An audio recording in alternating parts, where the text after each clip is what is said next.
একটা ভাই কমেন্ট করছে, আসসালামু আলাইকুম। ওয়ালাইকুম আসসালাম। ভাই, আমার একটা সমস্যা হয়েছে। আমার আগের এমআরপি পাসপোর্টের নাম ছিল সাদেক হোসাইন, কিন্তু ই পাসপোর্ট করার পর নাম হয়েছে সাদেক হোসাইন। এখন ভিসা লাগাতে কোনো সমস্যা হবে? আমাকে জানাবেন প্লিজ। আচ্ছা ভাই, আপনার উদ্দেশ্যে কিছু কথা। আপনার নাম সাদেকের জায়গায় সাদেকই আছে, শুধু আগে কে ছিল এখন কিউ হয়েছে। এই ক্ষেত্রে অনেক সময় সমস্যা হয়, আবার হয় না। আপনি পুরাতন পাসপোর্ট এবং নতুন পাসপোর্ট দুইটা পাসপোর্ট যখন সাথে জমা দিবেন, হ্যাঁ, ওরা যখন সমস্যা মনে করবো আপনার নতুন পাসপোর্ট কোনো সমস্যা আছে, আপনারা যখন পুরাতন পাসপোর্টটা শো করবেন, হ্যাঁ, তখন ওই সমস্যাটা সমাধান হয়ে যাব। ভিসা আপনি লাগাইতে পারবেন এক কথায়। কিন্তু ওরা যদি বলে যে, ওরা মনে করেন যে আপনি ভাত রান্না করছে আর তরকারি রান্না করছে, আপনি মাছ দিয়া ভাত খাবেন না আপনি ডাল দিয়া ভাত খাবেন, অথচ মাছ দিয়া ভাত খাইলেও আপনার পেট ভরবো, ডাল দিয়া ভাত খাইলেও পেট ভরবো, তা আপনি ওটা খাইবেন না।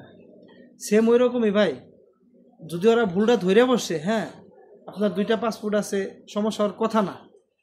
তারপর ওরা যদি ধরে বসে যে আপনার একটা নামের কম আছে, আপনার এটা ঠিক করতে হইব, তারপরে আপনার ভিসা লাগবো, বা আপনি যেখানে যেই কাজটা করতে যাইতেছেন ওই পাসপোর্ট দেখাইয়া, হ্যাঁ, তো আপনার সবচেয়ে ভালো হয় আপনি হাই কমিশনে চলে যান। যেহেতু আপনি বিদেশে আছেন, আমিও বিদেশে আছি, হাই কমিশনে যাইয়া ওদের সাথে আলাপ আলোচনা করেন। হ্যাঁ, সম্ভবত একটা আপনার দরখাস্ত দিতে হইব। আপনি যদি না পারেন, ওদের বললে হয়তো বা ওরাও কইরা দিব। হ্যাঁ, বা কীভাবে করতে হয় আপনি নিজে জানেন না, যদি লিখতে পড়তে পারেন অবশ্যই, তাহলে অনেক নিজের জন্য ভালো। তো ওই ক্ষেত্রে আপনার লেটারটা দিলে আপনার পুনরায় আপনার নামটা ঠিক করে দিব না, হয়তো কিছুদিন সময় লাগবো। সময় লাগলে ভাই কি করার, যে তোরা নামটা ভুল কইরা ফেলাইছে, আপনি ওই সময় জিনিসটা খেয়াল করেন না। এখন যেহেতু পাসপোর্ট হাতে পাইছেন, এখন ওরা ভুল করছে একটা, এখন ওরা তো ভাই ঠেকে নাই, আপনি ঠেকছেন আর আমি ঠেকছি। আপনার পাসপোর্ট আমার পাসপোর্ট, আমার পাসপোর্টে ভুল হয়েছে, বিপদে তো আছি আমি, তো আমারই যাইতে হইব। গর্জ করে চলে যান, যে পাসপোর্টটা ঠিক করে নিয়ে আসেন। আর যদি হাতে সময় না থাকে, আপাতত আপনি, আমার যতদূর জানা আছে, আপনি ভিসা লাগাইতে পারবেন, 100% ভিসা লাগাইতে পারবেন।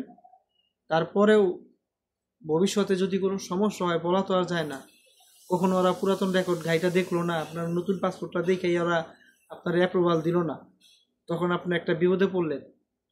এই বিপদে পড়ার চেয়ে ভালো হয় আপনি 2 মিনিট সময় নিয়ে যে আপনার পাসপোর্টটা সংশোধন করার চেষ্টা করেন। এটাই সবচেয়ে আমাদের বুদ্ধিমান।